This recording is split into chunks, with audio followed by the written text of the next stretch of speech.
اعوذ باللہ من الشیطان الرجیم، بسم اللہ الرحمن الرحیم۔ اب آ گیا ہے کلائمیکس اس سورہ کا۔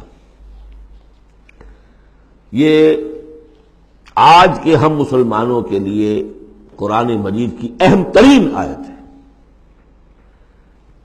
دین کا کانسیپٹ ہمارا کیا ہے؟ حکومت انگریز کی ہوتی رہے، ہمیں کیا نمازیں پڑھنی، روزے رکھنے ہیں۔ بہت بڑے عالم نے انگریز کے دور میں کہا تھا ہمیں کوئی ایسا کام نہیں کرنا چاہیے جس سے انگریزوں کو، ہمارے حاکموں کو تشویش ہو، اس لیے کہ انہوں نے ہمیں مذہبی آزادی دی ہوئی ہے۔ ہمیں وہ روکتے ہی نہیں، نمازیں پڑھو، داڑیاں رکھو، روزے رکھو، حج کرو، انگریز روکتا نہیں۔ جس پر پھر علامہ اقبال نے پھپتی چست کی تھی کہ ملا کو جو ہے ہند میں سجدے کی اجازت، ناداں یہ سمجھتا ہے کہ اسلام ہے آزاد۔ اسلام کہاں آزاد ہے؟ کیا قرآن کا قانون نافذ ہے؟ وہاں تو قانون فوجداری ہند ہے، ضابطہ دیوانی ہے ہند، ضابطہ دیوانی ہے، ضابطہ فوجداری کس کا؟ انگریز کا۔ کس کا قانون؟ اصل میں دین کا جو تصور تھا وہ ہمارا بگڑتا بگڑتا، تنگ ہوتا ہوتا، سکڑتا پرورٹ ہوتا ہوا یہاں تک آ گیا ہے کہ چند ریچولز ہیں، چند رسومات ہیں، بس وہ دین ہے، باقی جو ہو سو ہو۔ یہاں ذرا اس آیت کو آپ دیکھیے۔ ایک تو یہ کہ اس اعتبار سے اہم ترین ہے کہ ہمارے اس تصور دین کو چیلنج کرنے والی، جھنجھوڑنے والی۔ دوسرا یہ کہ واقعہ یہ ہے کہ میں سمجھتا ہوں کہ پوری انسانی تاریخ میں ایسی اڑیاں انقلابی عبارت کہیں آپ کو نہ مل سکے جو اس ایک آیت میں ہے، اور ڈنکے کی چوٹ دھڑلے کے ساتھ، not chewing the words، کھل کر بات کی۔ غور کیجئے کہ گھر سمجھیے، لقد ارسلنا رسلنا بالبینات، ہم نے بھیجا اپنے رسولوں کو واضح نشانیوں کے ساتھ۔ وانزلنا معهم الکتاب والمیزان، اور ہم نے ان کے ساتھ کتاب اتاری، میزان اتاری۔ یہ سب کچھ کس لیے کیا؟ لیقوم الناس بالقسط، تاکہ لوگ عدل پر قائم ہوں۔ یہ قرآن اس لیے اتارا کہ اس کی قرآن خوانی کی مجلسیں ہو جائیں، یا قرات کی محفلیں ہو جائیں، یا خطاطی کی نمائشیں ہو جائیں؟ اللہ خیر چلے۔ 40 من کا قرآن ہم نے لکھ لیا ہے سونے کے تاروں سے، بہت تیر مارا ہے۔ قرآن اس لیے نازل ہوا تھا، نظام کسی اور کا، قانون پہ راضی اوروں کے۔ مولانا ماہر القادری صاحب کا جو شعر تھا، یہ مجھ سے عقیدت کے دعوے، قانون پہ راضی اوروں کے، یوں بھی مجھے رسوا کرتے ہیں، ویسے بھی رلایا جاتا ہوں۔ تو قرآن اس لیے تو نہیں آیا، قرآن تو آیا جو نظام لے کر آیا اسے قائم کرو، جو میزان لے کر آیا اسے نظم کرو، جو شریعت لے کر آیا اسے نافذ کرو۔ اگر یہ نہیں تو بابا پھر سب کہانیاں، عمرے کرتے رہو ہر سال، باقی سارا دھندا سودی کاروبار، دین جو ہے، بلڈنگیں بناؤ، ایش کرو، ہاں عمرہ کراؤ۔ گنگا نہا آیا جیسے ہندو پاک ہو گیا، ایسے عمرہ جو ہے کرائے پاک صاف ہو گیا۔ یہ ہے آپ کا دین، آج کا دین۔ غور کر لیجیے اس کو، نظام عدل و قسط۔ پھر ذرا نوٹ کیجئے، اب تو چونکہ ہم ترجمہ قرآن کرتے ہوئے کہاں تک، آخر تک پہنچ گئے۔ آل عمران میں فرمایا اللہ کیا ہے؟ قائما بالقسط۔ سورہ نساء میں فرمایا مسلمانوں تمہیں کس لیے ہم نے اٹھایا ہے؟ یا ایھا الذین آمنوا کونوا قوامین بالقسط شہداء للہ، عدل و انصاف کو قائم کرنے والے بن کر کھڑے ہو۔ سورہ مائدہ میں فرمایا یا ایھا الذین آمنوا کونوا قوامین للہ شہداء بالقسط۔ پھر سورہ شورى تو ابھی پڑھی ہم نے، زیادہ دور نہیں ہوئی، حضور سے کہا گیا کہ کہہ دو وَأُمِرْتُ لِأَعْدِلَ بَيْنَكُمْ، مجھے حکم ہوا ہے تمہارے مابین عدل قائم کروں، میں صرف واعظ کہنے نہیں آیا۔ اللہ الذی انزل الکتاب بالحق والمیزان، یہ بھی آیت سورہ شورى میں ہم پڑھ چکے ہیں، وہی کتاب اور میزان کا لفظ یہاں بھی آ گیا ہے۔ لقد ارسلنا رسلنا بالبینات وانزلنا معهم الکتاب والمیزان لیقوم الناس بالقسط. یہ عدل جو قرآن لے کر آیا یہ نظام عدل ہے، عدل و قسط ہے، اسے نافذ کرو.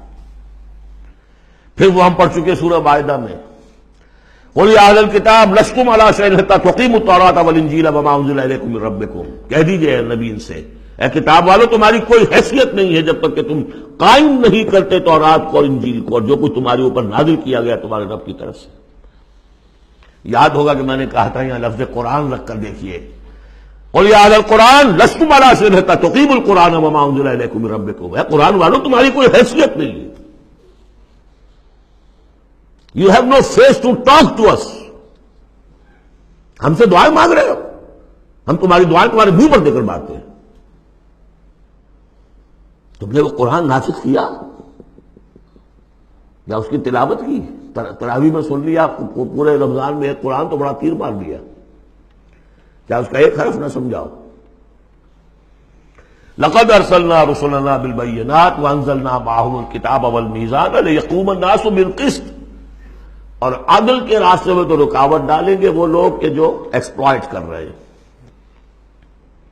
جاگیردار کبھی چاہے گا کہ جاگیریں ختم ہو جائیں، وہ تو ٹیکس دینے کو تیار نہیں. آپ کہتے ہیں جاگیرداری ختم ہو جائے.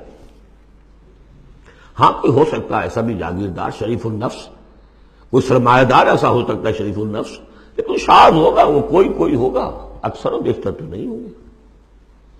ابو بکر بھی ایمان لے آئے تھے، اونچے طبقے سے تھے. عثمان بھی ایمان لے آئے تھے، اونچے طبقے سے تھے. اکثر و بیشتر تو نہیں. اکثر و بیشتر تو ریزنٹ کریں گے، ریزسٹ کریں گے، اسٹیٹس کو چاہیں گے. وہ چاہیں گے نظام کے اندر کوئی تبدیلی نہ آئے. ہمارے اس کے ساتھ مفادات وابستہ ہیں، ہمارے انٹرسٹ ہیں، ویسٹڈ انٹرسٹ. ہمیں ان سے پریولیجز ملی ہوئی ہے اس نظام سے. نظام بدلے گا تو ہم گئے. ایسے لوگوں کی سرکوبی کے لیے ہم نے لوہا بھی اتارا ہے. وَأَنزَلْنَا الْحَدِيدَ فِيهِ بَأْسٌ شَدِيدٌ. ہم نے لوہا بھی اتارا ہے. یہی ایک ہی آیت چل رہی ہے، دوسری آیت نہیں ہے یہ. اس لیے میں نے کہا تھا کہ اڑیاں ترین یہ عبارت ہے کہ انقلاب کے لیے کچھ سر کچلنے پڑتے ہیں، ورنہ نہیں انقلابات ہوتے. اور اس میں کوئی ریگریٹس نہیں ہے، اس میں کوئی معذرت نہیں ہے. جب یہ لوگ کہتے ہیں کہ وار فار پیس، اگر یہ کہتے ہیں کہ دنیا میں ہیومن رائٹس کے لیے ہم حملہ کر رہے ہیں، کیا مطلب ہے؟ تمہارا اپنا تصور ہے، عدل انسانی کا ایک تصور ہے، اس کے لیے تم طاقت بھی استعمال کر رہے ہو، لوگوں کا گھیراؤ کر رہے ہو، انہیں آئسولیٹ کر رہے ہو، سینکشنز لگا رہے ہو. کیوں؟ کہ تمہاری مرضی کے مطابق نظام انہوں نے کیوں نہیں بنایا. تو اہل ایمان کو اللہ نے ایک نظام دیا ہے، وہ اللہ کا دیا ہوا نظام ہے، وہ عدل و قسط پر مبنی ہے. اس نظام کو قائم کرنے کے لیے وہ اگر طاقت بھی ہوگا تو استعمال کریں گے. ہاں طاقت نہیں ہے تو ٹھیک ہے، پڑے ہوئے ہیں، اس میں یہ کہ طاقت فراہم کرو، دعوت دو، لوگ جمع ہوں، اس کے لیے تن من دھن لگانے کا عہد کریں، ان کی تربیت ہو. محمد رسول اللہ کیا کر رہے تھے مکے میں 12 برس تک؟ وہ آپ نے طاقت تیار کی ہے. وہ طاقت جو ہے پھر کوڑا بن گیا جب تو کوڑا دے کر مارا ہے باطل کے اوپر. بل نقذف بالحق علی الباطل فیدمغہ. ہم باطل کے اوپر حق کو مارتے ہیں جو اس کا بھیجا نکال دیتا ہے. فاذا هو زاہق. یہی ہوا. لیکن اس دوران میں، اس پروسیس میں اہل ایمان کو جانیں دینی پڑیں گی، تکلیفیں جھیلنی ہوگی، گھر بار چھوڑنے ہوں گے، جان و مال کے نقصانات برداشت کرنے ہوں گے. یہ ہے انقلابی عمل. وَأَنزَلْنَا الْحَدِيدَ فِيهِ بَأْسٌ شَدِيدٌ. ہم نے اتارا لوہا، اس میں بڑی جنگ کی صلاحیت ہے، ہتھیار بنتا ہے. وہ منافع للناس، لوگوں کے لیے کچھ اور منفعت بھی ہے. اصل میں تو یہ تلوار اور نیزے اور ڈھال کے لیے ہے. باقی یہ کہ چمٹا پھگنی اور توا بھی تم نے بنا لیے، چلو کوئی بات نہیں. اب تو وہ چمٹا پھگنی اور توے کا دور بھی گزر گیا. وَلِيَعْلَمَ اللَّهُ مَن يَنصُرُهُ وَرُسُلَهُ بِالْغَيْبِ. اللہ دیکھنا چاہتا ہے کہ کون ہے اس کے وہ وفادار بندے جو لوہے کی طاقت کو ہاتھ میں لے کر اللہ کی اور اس کے رسولوں کی مدد کرتے ہیں غیب میں ہونے کے باوجود۔ دین اللہ کا ہے، اور اسے غالب کرنے کے لیے جو اللہ کے بندے میدان میں آ گئے گویا کہ وہ اللہ کے مددگار ہیں۔ یا ایھا الذین آمنوا کونوا انصار اللہ۔ اگرچہ دین نافذ کرنا اور قائم کرنا فرض منصبی محمد رسول اللہ کا ہے۔ هو الذی ارسل رسولہ بالہدی ودین الحق لیظہرہ علی الدین کلہ، جو ان کے انصار بن گئے، مددگار بن گئے، وہ اللہ کے مددگار، رسول کے مددگار۔ یہ مضمون جب آئے گا ابھی نکھر کر، اور اس ایک آیت کی شرح سمجھ لیجئے کہ جو سورہ صف میں آئے گی، اس لیے کہ یہ جو آیا ہے وہ یہ جمع کا صیغہ ہے۔ لقد ارسلنا رسلنا بالبینات، رسولوں کو بھیجا، اور تین چیزیں دے کر بھیجا، بینات، کتاب اور میزان۔ لقد ارسلنا رسلنا بالبینات ایک، وانزلنا معهم الکتاب نمبر 2، والمیزان نمبر 3، تاکہ عدل پر قائم ہو۔ حضور کے بارے میں اب آیت آئی، هو الذی ارسل رسولہ بالہدی ودین الحق، دو چیزیں دے کر بھیجا، تیسری نہیں۔ کیا مطلب؟ بینات اور الہدا ایک ہو گئے ہیں، کتاب اور معجزہ ایک ہو گئے، یہ قرآن ہی معجزہ ہے محمد رسول اللہ صلی اللہ علیہ وسلم کا۔ ریڈیوس ہو کر تین چیزیں محمد کے معاملے میں صلی اللہ علیہ وسلم دو رہ گئی ہیں۔ الہدا، اسی میں قانون ہے، کتاب ہے، اور یہی معجزہ ہے۔ محمد رسول اللہ کا معجزہ یہ ہے۔ ہاں، میزان مکمل ہو کر دین حق کی شکل اختیار کر چکی ہے، میزان عدل و قسط، اب دین حق۔ هو الذی ارسل رسولہ بالہدی ودین الحق لیظہرہ علی الدین کلہ ولو کرہ المشرکون۔ یہ سورہ صف کی مرکزی آیت ہے جو آگے آ جائے گی۔ لقد ارسلنا رسلنا بالبینات وانزلنا معهم الکتاب والمیزان لیقوم الناس بالقسط وانزلنا الحدید فیہ بأس شدید ومنافع للناس ولیعلم اللہ من ینصرہ ورسلہ بالغیب ان اللہ قوی عزیز۔ یہ سورہ مبارکہ جو ہے ایک اعتبار سے مضمون تدریجاً ترقی کرتا ہوا کلائمیکس پر پہنچ گیا ہے آیت نمبر 25 پر جو ہم نے پڑھ لی۔ صدق اللہ العظیم۔